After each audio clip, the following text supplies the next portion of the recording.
Chappell Roan won't endorse Kamala Harris. I just woke up, and to like people just skewing it even more, endorsing and voting are completely different. I don't agree with a lot of what is going on with like policies. Like obviously the policies of the right, but also some of the policies on the left. That's why I can't endorse. That's why I can't like put my entire name and my entire project behind one, because there is no way I can stand behind some of the left's completely transphobic and completely genocidal views. So yeah.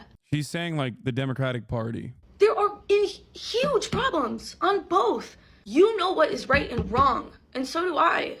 Trump for fucking real, but some of the shit that has gone down in the Democratic Party that has failed people like me and you. And more so, Palestine. And more so, every marginalized community in the world. So no, I'm not gonna settle for what the options that are in front of me. And you're not gonna make me feel bad for that. So yeah, I'm voting for fucking Kamala. But I'm not settling for what has been offered, because that's questionable. It's questionable that our actions of our government, the actions of the internet, the actions of you and me.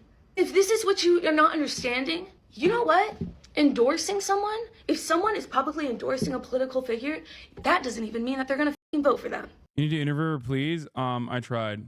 I don't think it'll happen, but it's all good. But what's really funny about this take is that like Chappell Roan is demonstrating, one, I think, like sound judgment on the matter. It's ironic because it's something that I experience on a daily fucking basis by annoying people.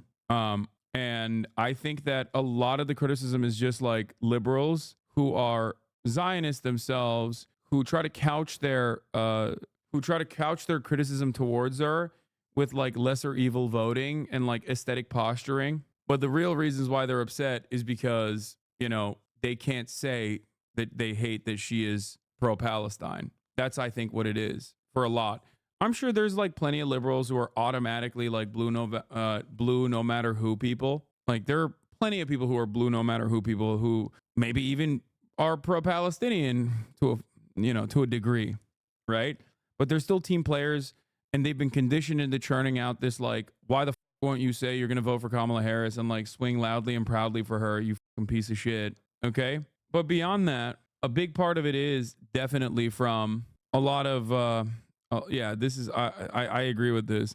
I would like to take this opportunity to point out that a lot of people leading the hate against Chappell are Zionists. The reason they're attacking her is because she used her platform to speak up about Palestine. This is a very dangerous targeted hate campaign. I didn't even get to the other side of the conversation. The first point I'm making is that a lot of people are couching their like classic harm reduction esque takes about the Democratic Party when in fact they're just mad that she's saying that that she's uncomfortable endorsing a candidate when she's like voluntarily participating in the genocide of Palestinians, which is a perfectly reasonable and normal take to have.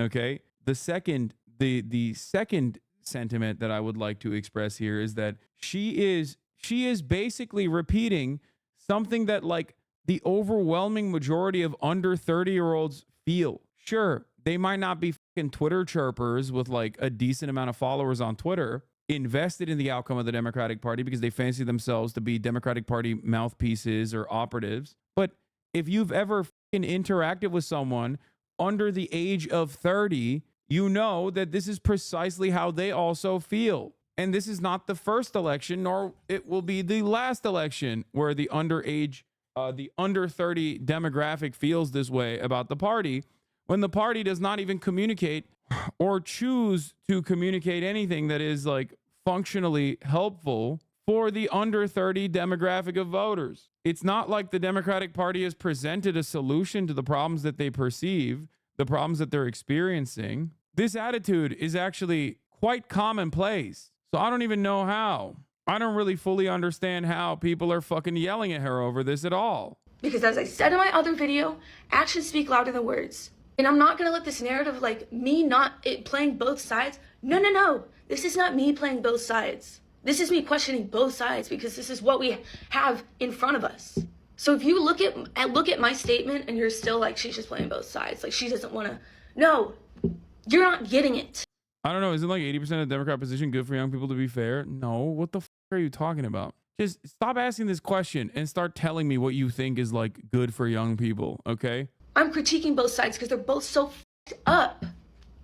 Voting is all we have right now in the system. And so I encourage it yet again, vote for who in your mind is the best option for what we have right now, because it's all we can do. And I hope this makes it clear that no, I'm not picking the sides of what we. No, they don't care. They don't care. They do not care. They're gonna fucking literally keep relentlessly yelling at you and saying a vote for not Kamala is a vote for Trump. We have right now. Yes, one's obviously better than the other.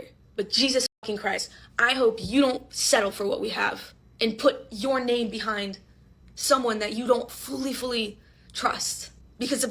Yeah, I mean, it makes total sense, dude. Like, endorsement is different than like going out and voting for someone anyway.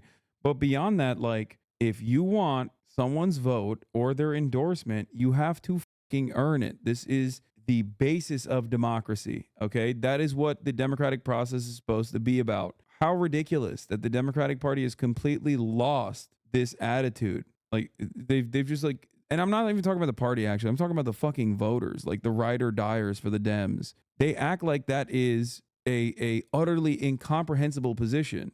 They act like you are against the very notion of democracy if you don't immediately subscribe to one party over the other. This does not mean the other party is good. The reality of the matter is, if a vote not for Kamala Harris is a vote for Trump, a vote not for Trump is a vote for Kamala Harris. There you go. You know, if someone tells you that, oh, you don't want to vote for Kamala Harris, well, you're voting for Trump then. And it's like, no, I'm not voting for Trump. Then I guess I'm voting for Kamala Harris. Shut the fuck up. Meanwhile, changes occur regardless, and it is completely outside of our control. Come on, man. That's a misleading view of how voting with only two options is. Wait, what do you mean? I'm just saying the exact same thing. Okay, I'm not voting for Trump. Okay, then a vote for not Trump is a vote for Kamala Harris. I don't think it's a misleading view of how voting for only two options is. I think it's fair to say I may have a lower bar than other voters, but that doesn't entitle me to criticize them for having a higher bar. That's the nature of a democracy. I can cast a note while acknowledging that it is a different issue from getting millions of others to cast votes too. A lot of libs project their own preferences on the people, which is ridiculous and unrealistic.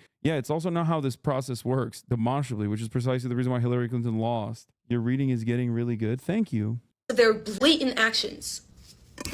This is a very clear attempt to not lose her right-wing fan base. What? You have to be schizophrenic if you think that she has, one, a right-wing fan base, and two, is desperately trying to maintain her right-wing fan base by being like, I have issues with the Democratic Party. I hate Donald Trump. I have issues with the Democratic Party.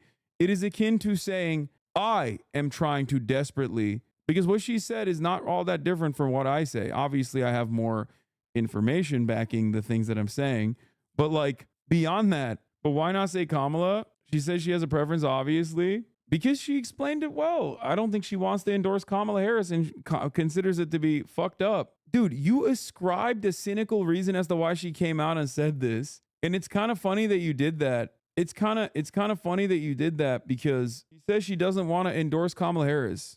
Okay? Because there are still a lot of things that she does that, or she has done, that is, you know, that is not in line with what she believes. But why not support her fan base by endorsing someone who clearly supports policy that would help them?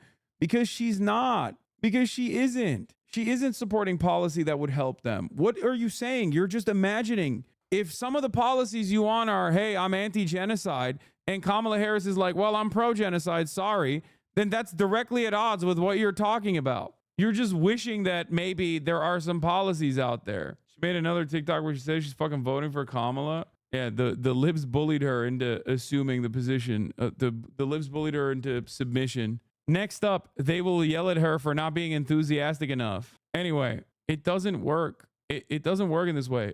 Also, yeah, like literally, name one policy of Kamala Harris that is pro-LGBTQ without mentioning what Donald Trump is going to do. Name one policy of Kamala Harris that you think is good that isn't directly at odds, that isn't like what she will magically do against Donald Trump. This is the 2016 trap that Hillary Clinton landed on as well. Small business tax credits, moving the goalposts a bit, are we? Wait, what? How is that moving the goalpost? That is the goal and the post.